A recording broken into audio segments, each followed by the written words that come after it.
आज की वीडियो खास है क्योंकि आज हम बात करेंगे इमोशंस के बारे में, भावनाओं के बारे में।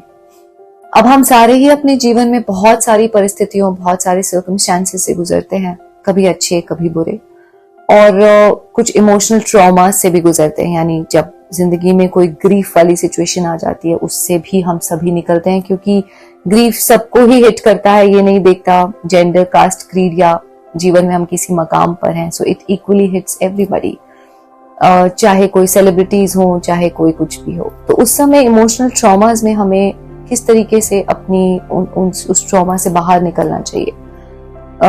It's okay not to be okay at certain moments in our life, क्योंकि बहुत बार हम सोचते हैं कि फेक चेहरे लगा लेने से या फिर जिंदगी जस्ट रफ्तार में चलती रहे, हम रुके ही ना, इन सब चीजों से भी we generally break down from inside, और अंदर एक बहुत ही एम्प्टीनेस और हॉलोनेस आ जाती है। तो अगर जीवन में कुछ ऐसा आ गया है, सबसे पहले तो ब्रेक लेना, या फिर it's okay not to be okay रहना उस मोमेंट पर, उस समय में बिल्कुल ओके है।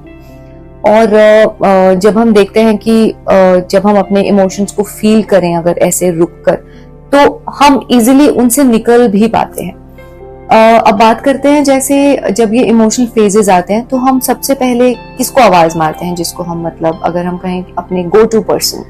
हम सबकी जिंदगी में कोई ना कोई गो टू पर्सन हमारे होते हैं जिनके साथ हम बात करते हैं। हम अपने दोस्तों को कह सकते हैं या फिर अपने रिश्तेदारों को कह सकते हैं। लेकिन इसको अगर हम कहें या समझें तो इसको हम इमोशनल डिपेंडेंस कहेंगे, इमोशनल स्ट्रेंथ नहीं कहेंगे। इन बात करने से या वेंट आउट करने से हमें अच्छा तो लगता है, दिल को तो हल्कापन महसूस होता है, लेकिन इमोशनल स्ट्रेंथ नहीं मिलती है, क्योंकि हमारे दोस्त भी सोल्यूशन क्या ही दे सकते हैं। वो हमें सिर्फ हमारे बातें सुन सकते हैं, दिल को हल्का कर सकते हैं, लेकिन एक सोल्यूशन नहीं मिलता है।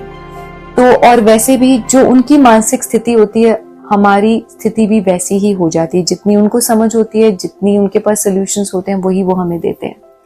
तो ऐसे समयों में अगर हमें इमोशनल स्ट्रेंथ चाहिए तो स्पिरिचुअलिटी वर्क्स वंडर्स, और सिर्फ वो हमें इमोशनल स्ट्रेंथ दे सकती है ऐसे माहौल में, ऐसे मौकों पर। और उस समय रुककर अपनी भावनाओं को समझना स्पिरिचुअलिटी हमें सिखाती है कि कब रुकना है, कब अपनी भावनाओं को देखना है, समझना है और फिर आगे बढ़ना है। ऐसा नहीं कि आगे नहीं बढ़ना ही नहीं है, ऐसा नहीं।